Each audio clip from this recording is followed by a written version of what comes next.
বিসমিল্লাহির রহমানির রহিম।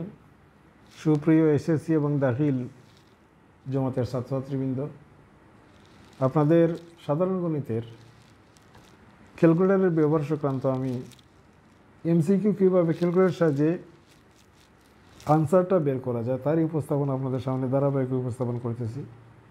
তো আজকে আমি আপনাদের সামনে দেখাবো 13 নম্বর অধ্যায়ের এমসিকিউগুলো খুবই সহজে ক্যালকুলেটরের সাহায্যে আনসার বের করে নিয়ে আসা যায়। তো তার উপস্থাপনা দেখানোর আগে আমি আপনাদেরকে বলে রাখি, ক্যালকুলেটর আপনাদের কাছে যেটাই থাকুক না কেন, আপনি প্রত্যেকটা ক্যালকুলেটর আলাদা আলাদা ব্যবহার, এক জাতীয় ব্যবহার নয়। যে কারণে আপনি যে ক্যালকুলেটরটা নেবেন সেটাই ব্যবহারটা আপনি ভালোভাবে দেখবেন। আমি দুইটা ক্যালকুলেটরের সাহায্যে আপনাদেরকে এগুলোর সলিউশন করে দেখাবো এবং চেষ্টা করব আজকে দুইটা টাইপ শেষ করা যায় কীভাবে। তো প্রথমে আসেন 100 ms ক্যালকুলেটরের সাহায্যে কীভাবে এই ইয়েগুলা এমসিকিউগুলো আনসার করা যায়। টাইপ 1-এর মধ্যে আপনাকে বলা হয়েছে সাধারণ অন্তর সম্পর্কিত, মানে সাধারণ অন্তর কীভাবে বার করবেন। সাধারণ অন্তর বের করার জন্য আপনারা জানেন অন্তর মানে বিয়োগ, অর্থাৎ বিয়োগ করতে হয়। অর্থাৎ এখানে 3, 6, 9, 12 এই সংখ্যাগুলোর মধ্যে পার্থক্য, অর্থাৎ অন্তর মানে পার্থক্য। অর্থাৎ 2 নম্বর পদ থেকে 1 নম্বর পদ, অথবা 3 নম্বর পদ থেকে 2 নম্বর পদ, অথবা 4 নম্বর পদ থেকে 3 নম্বর পদ বিয়োগ করলে যে রেজাল্ট আসবে সেটাই আপনার অন্তর হবে। তো একবারে সহজ এটা। আমরা যদি প্রথম অঙ্কটা করি 3 + 6 + 9 + 12, এখন যে কোনো দুইটা পদকে যদি আমরা ধারাবাহিকভাবে বিয়োগ করি, মানে 4-এর পদ থেকে তার আগের পদটা যদি বিয়োগ করি সাধারণ অন্তরটা পেয়ে যাই। তাহলে এখানে 2 নম্বর পদটা আছে 6, আমরা প্রথমে ক্যালকুলেটর অন করে নিব, তারপরে 6 মাইনাস প্রথম পদটা হবে কত 3 সমান চাইব, আনসার চলে আসবে, আনসার হবে 3। অথবা আপনি যদি বলেন যে না আমি 3 নম্বর পদ থেকে 2 নম্বর পদ বিয়োগ করবো, তাও আসবে। যেমন 9 মাইনাস 2 নম্বর পদটা হচ্ছে কত 6, আপনি চাপবেন, আনসার আসবে 3।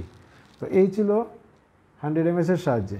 এখন যদি আমি 991 দ্বারা করি, এখানে বিয়োগ আর কিছু না, আহামরি কিছু না। আপনি অন করে নিলেন, তারপরে 6 থেকে 2 নম্বর পদ হচ্ছে 6 মাইনাস 3 সমান চাবেন, রেজাল্ট 3 দিয়ে দিবে, শেষ। তাহলে প্রথম টাইপটা আপনারা অবশ্যই নিজেরা করতে পারবেন ইনশাল্লাহ, আমি আশা করি। এখন দেখাবো আমি 2 নম্বর টাইপ। 2 নম্বর টাইপে 100 ms-এ কী বলা হয়েছে, 2 নম্বর টাইপের মধ্যে বলা হয়েছে সমান্তর দ্বারার তমপদ ও পদ সংখ্যা নির্ণয়। মানে তমপদ কী, এটা কিন্তু একটা সূত্র। 7 নম্বর অঙ্কটা হচ্ছে 8 + 16 + 24, এভাবে যদি দ্বারাটা যায় তাহলে নবম পদ কত, তার মানে 9 নম্বর পদটা কত। তো এখন আপনাকে প্রথমে কাজ করতে হবে, এই দুইটা পদের সাধারণ অন্তরটা কত আগে এটা বের করে নিতে হবে। তো আমরা জানি 16 থেকে যদি 8 মাইনাস করি তাহলে সাধারণ অন্তরটা কত হয়, 8 হয়। তারপরে আপনাদেরকে আমি দেখাচ্ছি, প্রথমে আপনি 16 মাইনাস 8 সমান 8, এটা জেনে নেবেন যে সাধারণ অন্তরটা কত। এরপরের দায়িত্ব হচ্ছে প্রথমে আপনি যে প্রথম যে অঙ্কটা আছে, প্রথম যে পদটা আছে এই পদটা তুলে নেবেন। প্রথম পদটা এখানে কত আছে, 8 আছে, আমি 8 তুলে নিলাম। 8 তোলার পরে দায়িত্ব হলো সমান চাপবেন। এরপরে 8 থেকে 16 হয়েছে, কত বাড়ছে, 8 বাড়ছে, তার মানে এখানে আপনি প্লাস, যদি বাড়ে তাহলে দিবেন প্লাস, আর যদি কমে তাহলে দিবেন মাইনাস। আমি প্লাস কত দিলাম, 8। 8 দেওয়ার পরে আপনার দায়িত্ব হবে কত নম্বর পদ চাইছে, 9টা পদ, নবম পদ চাইছে। তাহলে আপনার সমান চিহ্ন, আপনার হাতের আঙ্গুলটা সমান চিহ্নর দিকে নিয়ে আসবেন। আসার পরে আপনি এখানে চাপবেন আর গণবেন কতটা পদ চাইছে। কিন্তু প্রথম পদটা কিন্তু আপনি তুলে নিয়েছেন, যে কারণে 1 চাপলে হবে না, আপনার গণাটা শুরু হবে 2 থেকে। তার মানে সমানও চাপবো 2, 3, 4, 5, 6, 7, 8, 9। যেহেতু 9টা পদ চাইছে তাহলে আমি 9টা চাপ দেওয়ার পরে আমার আনসার আসছে কত, 72। তার মানে এটার আনসার হবে 72। তো এই ছিল আপনাদের তমপদ নির্ণয়ের ট্রিক্স বা টেকনিক। এখন যদি আপনাকে বলা হয়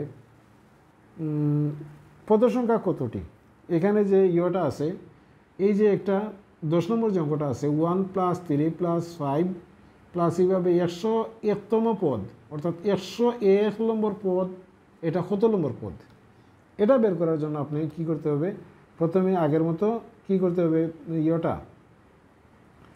এই পার্থক্যটা বা ডিস্টেন্সটা ডিফারেন্সটা আপনি প্রথমে নির্ণয় করে নেবেন। 3 থেকে যদি আমরা 1 মাইনাস করি তাহলে 2 থাকে। তাহলে আমার দায়িত্ব হবে প্রথমে আমি কি করব, 1 সমান, তারপরে 1 থেকে 3 হয়েছে, তার মানে এখানে কত বাড়ছে, 2 বাড়ছে, তাহলে যোগ 2। এরপরে আমি চাপবো আর গণবো 101 নম্বর পদ কত নম্বর চাপে আসে। এখন আমি এখানে 1 অলরেডি তুলে নিয়েছি, তাহলে আমি চাপবো 2, 3, 4, 5, 6, 7, 8, 9, 10, 11, 12, 13, 14, 15, 16, 17, 18, 19, 20, 21, 22, 23, 24, 25, 26, 27, 28, 29, 30, 31, 32, 33, 34, 35, 36, 37, 38, 39, 40, 41, 42, 43, 44, 45, 46, 47, 48, 49, 50, 51। এই যে 51 নম্বর চাপে আসছে কত, 101, অর্থাৎ এখানে 51 নম্বর পদ হচ্ছে 101।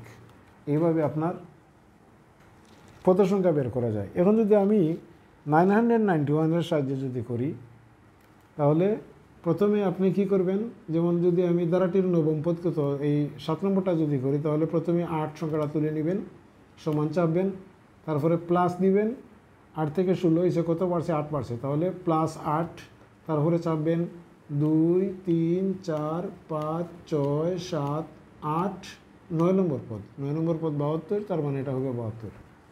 এখন যদি এটা দিয়ে আমরা পদ সংখ্যা বের করি, তাহলে সেম আগের প্রসেস, অর্থাৎ প্রথমে আপনি 1 চাপবেন, তারপরে সমান চাপবেন, তারপরে প্লাস দিবেন, 1 থেকে 3 হয়েছে, তার মানে কত বাড়ছে, 2 বাড়ছে, তারপরে আপনি 2, 3, 4 এভাবে চাপবেন, আর এদিকে খেয়াল রাখবেন 101 কত নম্বর চাপে আসে।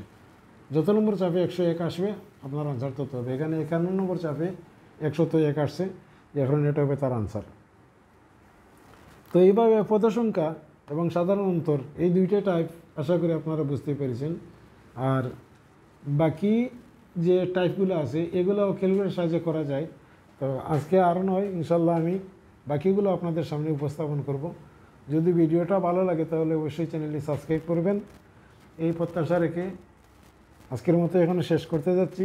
তো এর আগে বলি, দ্বারা কিন্তু 2 প্রকার, একটা হচ্ছে সমান্তর দ্বারা, একটা হচ্ছে গুণোত্তর দ্বারা। আমি কিন্তু এখন সমান্তর দ্বারা নিয়ে আলোচনা করতেছি, ইনশাল্লাহ দ্বারা হবে গুণোত্তর দ্বারাও আসবে। গুণোত্তর দ্বারার ক্ষেত্রে শুধুমাত্র প্লাসের জায়গা গুণ দিতে হয়, আর বাকি প্রসেস এটার মতোই করতে হবে। তো আজ এ পর্যন্তই, সকলের মঙ্গল কামনা করে আজকের মতো এখানে শেষ করছি।